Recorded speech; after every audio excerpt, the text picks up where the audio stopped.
আসসালামু আলাইকুম এভরিওয়ান। নতুন একটা ভিডিও নিয়ে আবার চলে এসেছি। কেমন আছেন আপনারা সবাই? আশা করি সবাই ভালো আছেন।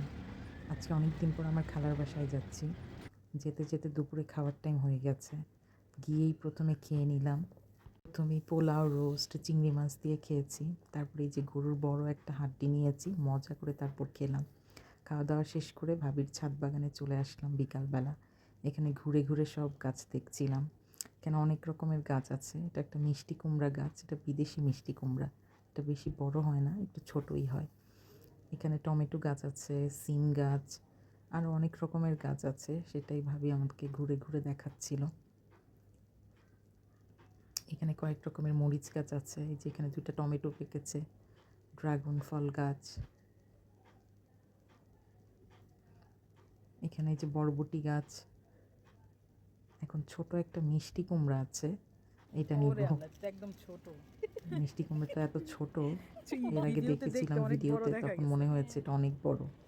তারপর বাসায় চলে আসলাম। তারপর খালা বললো এটা কেটে যেন আমি দেখি ভিতরটা কেমন। তারপর সন্ধ্যার দিকে ভাপা পিঠা খাওয়ার জন্য আমি এর আগে বলেছিলাম। তারপর সন্ধ্যার দিকে ভাবি ভাপা পিঠা বানানোর জন্য সব কিছু রেডি করে নিচ্ছে। গুড়, নারিকেল, এখানে চালের গুঁড়া। আমি এর আগে ভাপা পিঠা বানানো ট্রাই করেছিলাম, কিন্তু আমার পিঠা হয় নাই। তাই বলেছিলাম বানানোর সময় আমাকে যেন দেখায়, আমি শিখব। তো এই যে একটা একটা করে সব কিছু উপকরণ রেডি করছে, আর আমি ভিডিও করছিলাম। মাঝখানে চা খেয়েছি আর অনেক কিছু খেয়েছিলাম। আসলে অনেক দিন পর একসাথে হলে অনেক কথা মজা হয়, যার কারণে ভিডিও করার কথা আর এত মনে থাকে না।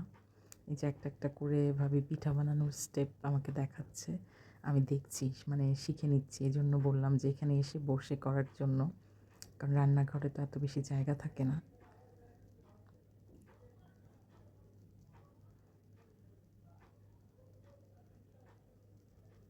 এই যে পিঠা বানানোর জন্য গুঁড়িটা প্রসেস করে এখন এভাবে, মানে এরকম করে নিতে হয় পিঠা বানানোর জন্য। এখানে আগেই গরম পানি চুলায় দিয়েছিল।